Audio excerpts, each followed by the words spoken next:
Donald Trump fired White House chief strategist. Steve Bannon. You're fired. I'll get somebody. Trump fires controversial Steve Bannon as White House chief strategist. President Donald Trump on Friday fired Stephen Bannon as his chief strategist in the latest high-level White House shakeup, removing a powerful and controversial figure known for far-right political views. Bannon was a force behind some of Trump's most contentious policies, including a travel ban on people from several Muslim-majority nations, and has fought with more moderate factions inside a White House riven with rivalries and backstabbing. Trump, 7 months into his term in office, has become increasingly isolated over his comments following white supremacist violence in the Virginia college town of Charlottesville last Saturday. As Trump came under fire from prominent fellow Republicans, business leaders and U.S. allies abroad, he faced mounting calls for Bannon's ouster. White House Chief of Staff John Kelly and Steve Bannon have mutually agreed today would be Steve's last day, White House spokeswoman Sarah Sanders said in a statement on Friday.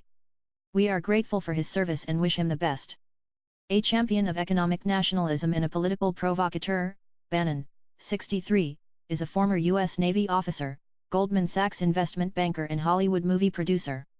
Critics have accused Bannon of harboring anti-Semitic and white nationalist sentiments. Democrats welcomed Bannon's departure.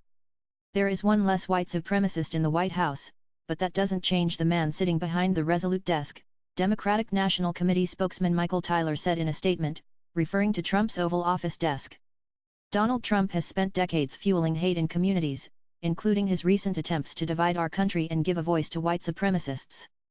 Bannon had been in a precarious position before, but Trump opted to keep him, in part because his chief strategist played a major role in his 2016 election victory and was backed by many of the president's most loyal rank-and-file supporters.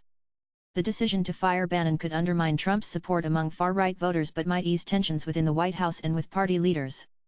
Republicans control the White House and both chambers of Congress but have been unable to pass major legislative goals, including a healthcare legislation overhaul because of fierce intra-party divisions. Trump fired Bannon from the White House post 1 year and 1 day after he hired the firebrand to head his presidential campaign. Trump ran into trouble in recent days after saying anti-racist demonstrators in Charlottesville were as responsible for the violence as the neo-Nazis and white supremacists who instigated the protests. Those remarks sparked rebukes from fellow Republicans, top corporate executives and some close allies, even as some supporters, including Vice President Mike Pence, stood by Trump.